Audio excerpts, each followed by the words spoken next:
In following the returns, all eyes are on the map of the United States.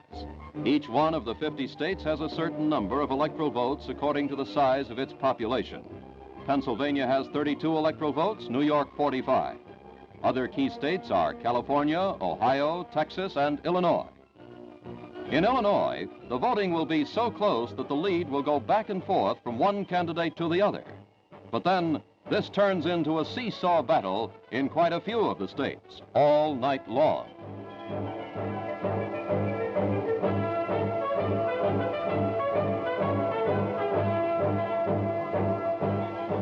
All night long, the figures keep building up. In state after state, millions of voters split their ballots, backing one presidential nominee and then voting for candidates from the opposing party for senator, governor, or congressman. Senator Kennedy's early lead of 2 million votes dwindles perilously as the returns come in from the western states. But he holds on to his advantage in electoral votes.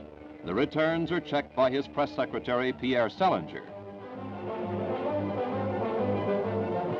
At the press headquarters of the Democratic presidential candidate in Hyannisport, Massachusetts, all eyes are on the screen as television commentators announce that Vice President Nixon is about to make a statement. In the East, the time is 3:20 in the morning. In Los Angeles, California, on the West Coast, it is 20 minutes past midnight. Vice President and Mrs. Nixon appear before their loyal supporters. The scene is broadcast on television screens all over America.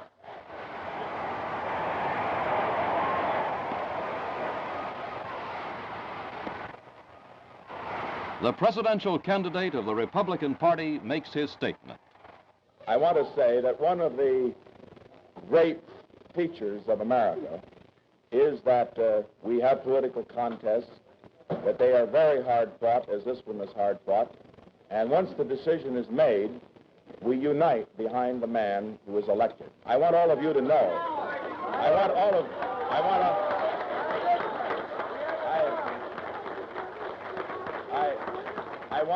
I want Senator Kennedy to know, and I want all of you to know that certainly if this trend does continue and he does become our next president, that he will have my wholehearted support and yours too.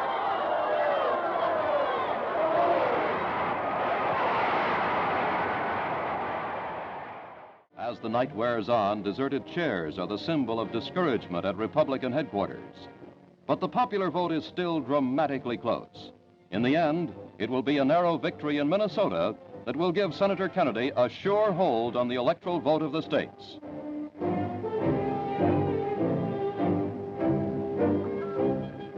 As morning comes to the cities of the eastern states, the newspapers headline Senator Kennedy's election to the presidency. Yet at this hour, the popular vote is so close that it appears he will win by a plurality of less than 1%.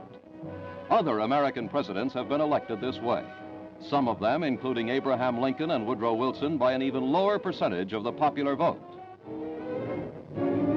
So, John F. Kennedy, the 43-year-old senator from Massachusetts, becomes president-elect of the United States.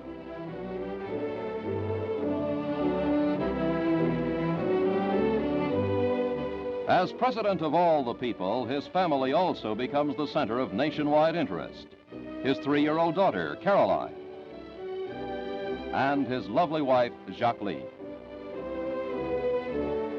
Shortly after Vice President Nixon officially concedes the election in the early afternoon of Wednesday, November 9th, Senator Kennedy appears before the press in Hyannisport, Massachusetts.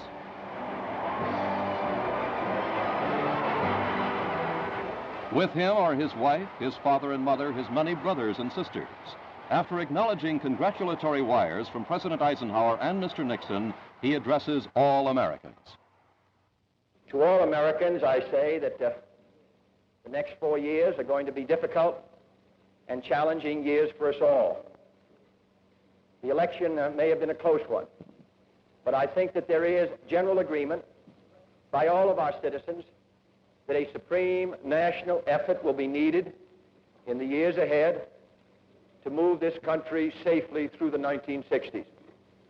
I ask your help in this effort, and I can assure you that every degree of mind and spirit that I possess will be devoted to the long-range interests of the United States and to the cause of freedom around the world. So now my wife and I prepare for a new administration and for a new baby. Thank you.